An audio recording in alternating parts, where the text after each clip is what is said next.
स्वागत है आपका एस्ट्रो पाठशाला में।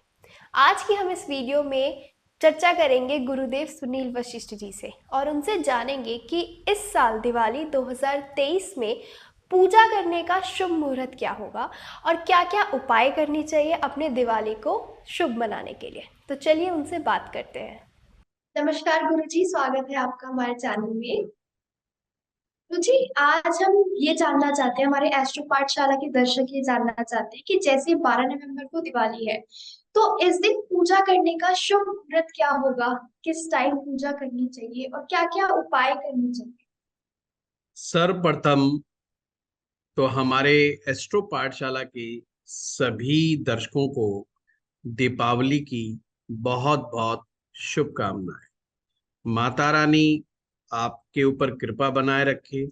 माँ लक्ष्मी का आशीर्वाद आप सभी को प्राप्त हो। ऐसा है कल्पना, ये प्रश्न बहुत सारे दर्शक मैसेज पे पूछ रहे हैं कि शुभ मुहूर्त दीपावली का कब बनेगा।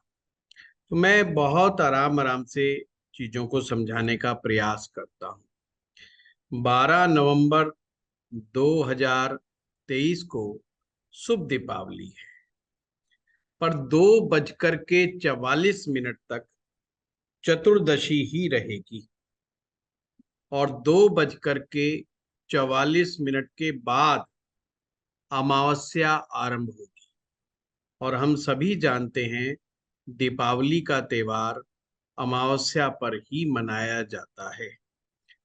अब इसमें जो सामान्य जन है, सभी लोग अपने घरों में पूजा करते हैं, व्यापारिक प्रतिष्ठानों में पूजा करते हैं। तो उनका शुद्ध मुहूर्त क्या होना चाहिए? तो इसके लिए एक सूत्र है कि सबसे उत्तम मुहूर्त वो माना जाता है जिसमें स्थिर लगन आए। अब ये स्थिर लगन क्या होता है?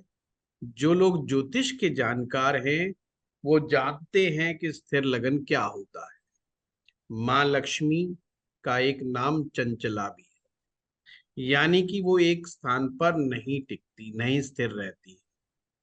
धन आता है और चला जाता है। तो दीपावली के पहले 15 दिन और दीपावली के 15 दिवाली के 15 दिन, ये पूरा महीना 31 दिन तंत्र महा कहलाता है।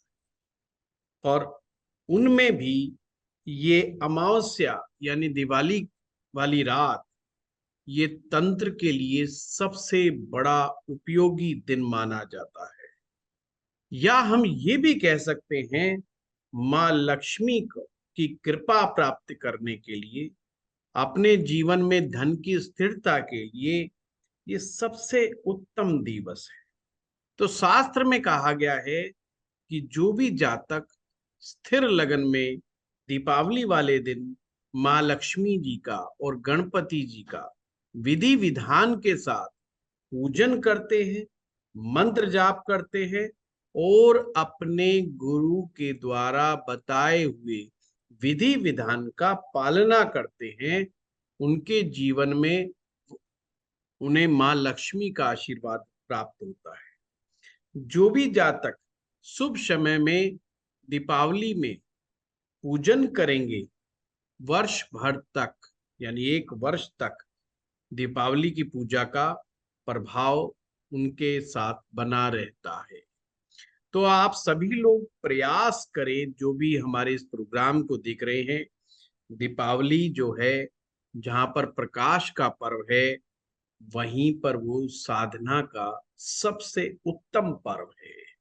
ये रात्रि जागरण का वो विशेष काल है जिस समय आप जो भी मंत्र जाप करेंगे, पाठ करेंगे, साधना करेंगे, वो सभी कई गुना फल प्रदान करती है।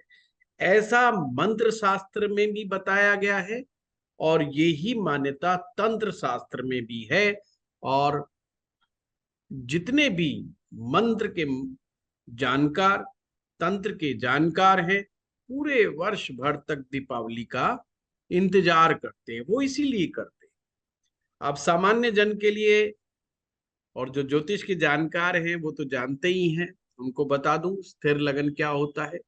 वृष लगन सिंह लगन, वृश्चिक लगन और कुंभ लगन। ये 4 लगन हैं जो स्थिर लगन माने जाते हैं। वृष यानी टॉरस, सिंह यानी लियो, वृश्चिक यानी स्कॉर्पियन और कुंभ एक्वेरियस। ये 4 लगन हैं। परंतु दिवाली वाले दिन हमारी जो 12 तारीख को है, 2:44 के बाद ही वो आरंभ हो रहा है। और सबसे पहला जो उत्तम मुहूर्त जो बनकर के निकल करके आता है दीपावली वाले दिन, जिसमें कि वृष लगन है, समाहित है, वो है 5:32 से 7:30। और कमाल की बात तो ये है, इस समय पे प्रदोष की वेला भी आरंभ हो चुकी है। प्रदोष काल भगवान शिव की साधना के लिए बहुत उत्तम होता है। प्रदोष काल में किए गए पूजन, मंत्र जप इत्यादि बहुत अच्छा परिणाम देते हैं और साक्षात महादेव का आशीर्वाद भी उसमें बना रहता है। तो आप मोटा मोटा ये समझें, 5:32 से 7:30 तक का जो ये पूजन का समय है, ये सर्व सामान्य जन के लिए बहुत अच्छा है। और इसमें स्थिर लगन यानी कि वृष लगन भी इसमें समाहित है। तो कुछ और टेंशन लेने की जरूरत ही नहीं है, बहुत सिंपल है। फिर हम जो लोग इस समय का 7:30 तक का उपयोग नहीं कर सकते, किसी भी कारण से लेट हो जाते हैं, तो फिर हमारे पास मिथुन लगन आ जाता है। मिथुन लगन यानी कि ये भी द्विस्वभाव लगन है। इसमें आधा पार्ट जो होता है वो स्थिर लगन के गुणों वाला होता है और आधा पार्ट चर लगन के गुणों वाला होता है। यानी कि उसके बाद भी हम कुछ समय तक उपयोग कर सकते हैं।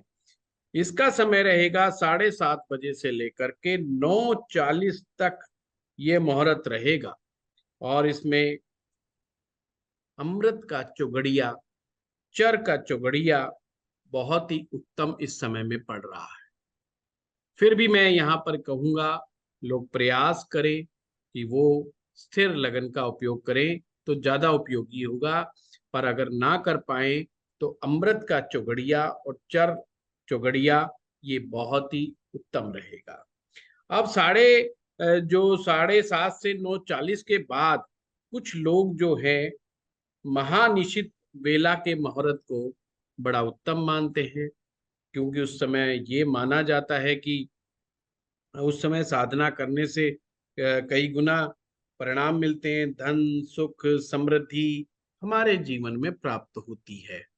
तो वो जो समय महानिशित काल का रहेगा वो 11:27 पर आता है और 12:19 तक रहेगा। ये महानिशित काल है, बेला है। अब ऐसे में जो लोग रात के समय स्थिर लगन में पूजा करना चाहते हैं, उनके लिए सिंह लगन, क्योंकि वृष लगन के बाद अगला जो स्थिर लगन आता है वो सिंह लगन ही निकल करके आता है। सिंह लगन 12:02 से 2:14 पर रहेगा। और इसमें एक बड़ी मान्यता है कि माँ लक्ष्मी जी जो हैं वो सभी लोगों के घर में अर्ध रात्रि को यानी कि आधी रात के समय में सभी के घरों में विराजमान, मतलब एक बार आती हैं। और वो जब देखती हैं कि लोग उनका पूजन कर रहे हैं, बड़े ध्यान पूर्वक हवन यज्ञ कर रहे हैं, तो वहां पर उनको वो आशीर्वाद देती है। और अगर जो लोग अच्छे साधक हैं तो माँ लक्ष्मी कई बार ऐसी कृपा करती हैं कि उस घर में सदा सदा के लिए वहीं पर स्थिर होने का आशीर्वाद दे देती हैं। तो ऐसे लोगों को क्या रहता है कि हमेशा ध्यान रखना चाहिए, ये जो अर्धरात्रि काल है इसमें सोना नहीं चाहिए। कुछ लोग इस समय पे सो जाते हैं, और अगर सोना जरूरी है तो घर में एक मुखिया व्यक्ति को, नहीं तो कोई भी एक व्यक्ति कम से कम माँ लक्ष्मी का जहां पर आप लोगों ने पूजन किया है वहां पर देसी घी का दिया जलता ही रहना चाहिए। और ये पूरी रात भर जलना चाहिए। वहां पर जरूर कोई मंत्र पाठ, मंत्र साधना, पाठ पूजा उनकी चलती रहनी चाहिए। ये रात सोने की रात नहीं है, ये रात जागरण की रात है, ये जागने की रात है। और इसी का नाम है कि महानिशा काल में व्यक्ति के अंदर जागरण की स्थिति उत्पन्न हो जाए, उसके जीवन में प्रकाश हो जाए। प्रकाश ज्ञान का प्रतीक भी है, प्रकाश वैभव का प्रतीक भी है। इस प्रकार से जो लोग सारे परिवार के संग मिलकर के दीपावली मनाते हैं और बड़े सच्चे हृदय के साथ मनाते हैं, सभी बंधु बांधव से मिलते हैं, इस दिन किसी को गुस्सा होना, लड़ाई झगड़ा करना, ये बिल्कुल भी उचित नहीं है। खास करके घर में, परिवार में महिलाएं इस चीज का बड़ा ध्यान रखें कि वो गुस्सा ना हो, क्रोध ना हो। और कभी कभी बच्चे बेचारे क्रोधित हो जाते हैं, तो उनको भी शांत रखें। घर के जो लोग होते हैं वो भी कई बार गुस्सा खा जाते हैं, उनको भी शांत रखें। घर में जितनी साफ सफाई, आपस में प्रेम, आपस में सामंजस्य, रिश्तों में मधुरता जितनी जिस घर में होगी, माँ लक्ष्मी जी का आशीर्वाद उस तरह से ही प्राप्त होता है। ये बड़ा ही अद्भुत काल है, इसका सदुपयोग हमेशा ही होना चाहिए। और फिर सुबह सुबह जो देसी घी का दीपक आप लोगों ने जला रखा है, वो ब्रह्म मुहूर्त के अंदर माँ लक्ष्मी जी की आरती करें, माँ लक्ष्मी जी का आरती करें। और जो भोग आप लोगों ने दिया है, जो प्रसाद है, वो छोटी कन्या को दे दें, छोटे बच्चों में वितरित कर सकते हैं। अगर ऐसी व्यवस्था नहीं है तो मंदिर में जाकर के भी उसको दिया जा सकता है। तो गुरुजी, जैसा आपने बताया कि ये पूजा का मुहूर्त आपने अच्छे तरीके से हमें समझाया, तो हमें और भी क्या, जैसे पूजा पाठ को लेकर हमें क्या क्या और करना चाहिए दीपावली के दिन? बिल्कुल कल्पना, अभी लोगों में ये बड़ा कंफ्यूजन होता है कि दिवाली पर माँ लक्ष्मी जी का पूजन तो हम लोग कर ही लेते हैं जैसा आता है, और क्या करें कि जिससे माँ लक्ष्मी जी प्रसन्न हो। तो इसमें हमें ध्यान रखना चाहिए कि प्रयास ये करें कि अपने गुरुजी से पूछें। गुरुजी अगर कोई विशेष विधि बताते हैं, उस विधि का पालन सबसे पहले होना चाहिए।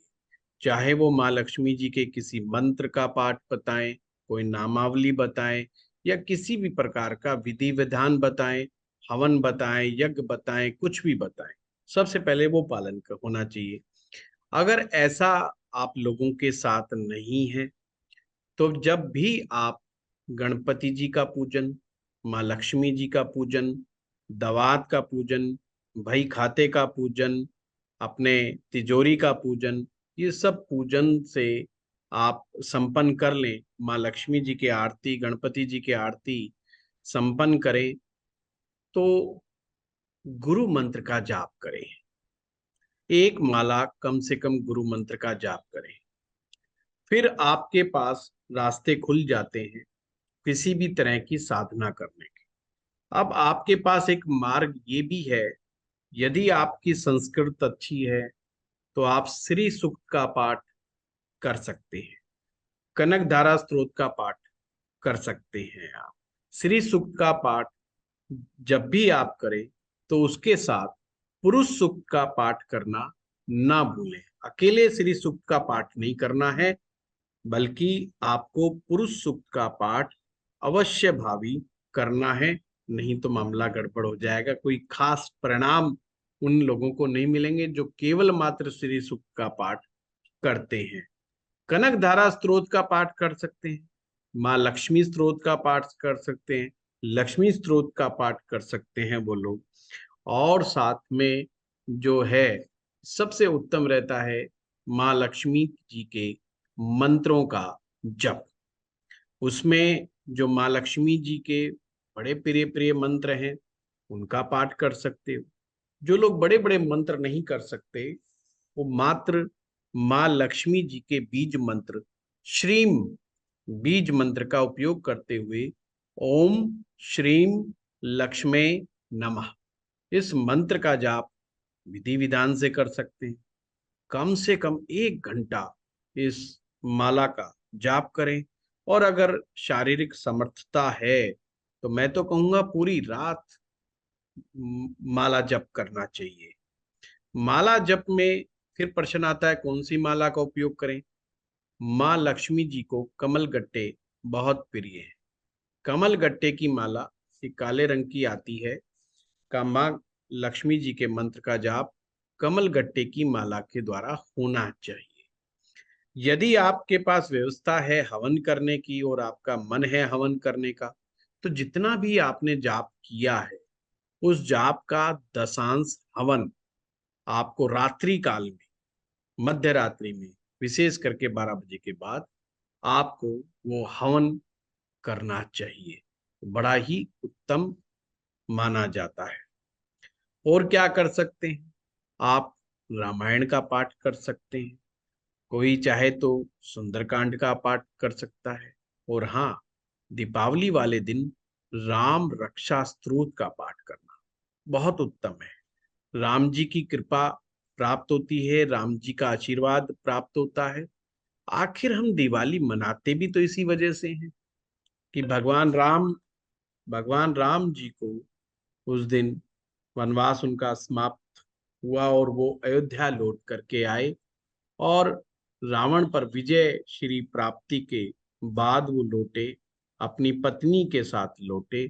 तो लोगों ने घी के दिए जलाए और खुशियां मनाई। राम रक्षा स्तोत्र का पाठ के साथ साथ आप भगवान राम के मंत्र के कोई भी जाप कर सकते। अगर वो भी पॉसिबल नहीं हो, अगर आपके बस की बात वो नहीं है, तो केवल आप जाप नाम जाप भी कर सकते। नाम जाप क्या होता है, जैसे राम ने आप में एक पूर्ण मंत्र है, राम राम राम राम, इसे कहते हैं नाम जप। तो नाम जाप भी रात्रि भर कर सकते हैं। अगर कुछ लोग केवल माँ लक्ष्मी जी का नाम जाप करना चाहते हैं, तो नाम जाप रहेगा श्रीम श्रीम श्रीम श्रीम श्रीम। माँ लक्ष्मी जी का ध्यान करते हुए श्रीम मंत्र का जाप नाम जप करते रहें जब तक सामर्थ्य है, जब तक शारीरिक बलाबल आपको आगे बढ़ा रहा है, आप करते रहिए। और क्या कर सकते हैं, 10 महाविद्याओं में से एक महाविद्या है जिनका नाम है माँ कमला। कमला महाविद्या गुरु जी से दीक्षा प्राप्त करके ही आरंभ करनी चाहिए। जिन लोगों ने ये दीक्षा प्राप्त नहीं करी है, उन्हें 10 महाविद्याओं में प्रवेश करने का अधिकार प्राप्त नहीं होता। पहला स्टेप होता है गुरु दीक्षा प्राप्त करें, फिर अगला स्टेप होता है 10 महाविद्याओं में से जैसा गुरु जी आदेश करें वैसा ही मंत्र साधना करें। और अगर गुरुदेव माँ कमला जी की दीक्षा देते हैं, उसके बाद आप माँ कमला का आशीर्वाद प्राप्त करने हेतु उनके मंत्र का जाप कर सकते हैं। पर 10 महाविद्याओं में जब भी प्रवेश करना चाहिए जब साधना का आपका अनुभव अच्छा हो जाए, आप साधना के नियमों को समझने लग जाएं, और उसमें कुछ हद तक आपको सफलताएं भी मिले, तो सबसे पहले छोटी छोटी साधनाएं करनी चाहिए। गुरु दीक्षा प्राप्त करने के बाद सबसे पहले तो गुरु मंत्र की साधना सर्वोत्तम होती है। और अगर आप इन सब में भी नहीं जाना चाहते, तो गुरु मंत्र का जाप बहुत ही उत्तम रहता है। गुरु मंत्र यानी कि जो गुरु जी द्वारा दिया गया। आप हनुमान जी की साधना भी दीपावली वाले दिन कर सकते हैं। हनुमान जी के किसी अच्छे मंत्र का उपयोग कर सकते हैं।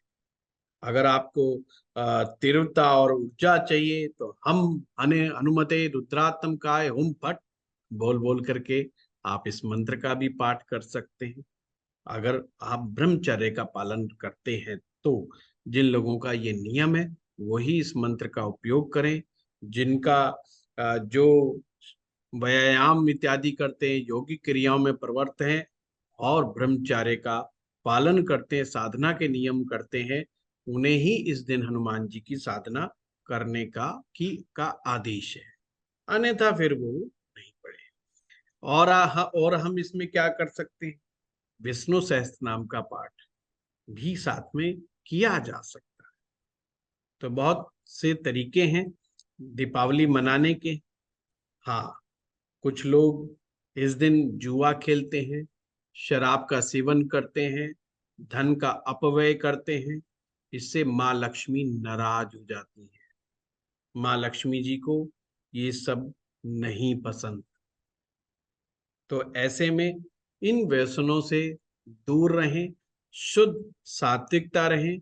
जो लोग अपने आने वाली पीढ़ियों के बारे में सोचते हैं, जो लोग समझते हैं कि हमें आने वाली पीढ़ियों के लिए उपाय करना है, उनको शुद्धता से, सात्विकता से, बड़े मनोयोग से गुरु जी का आशीर्वाद लेना चाहिए और माँ लक्ष्मी जी से साधना करनी चाहिए, गणपति जी की साधना करनी चाहिए, गणपति अर्थशीर्षम का पाठ करना चाहिए। ये उत्तम विधान है।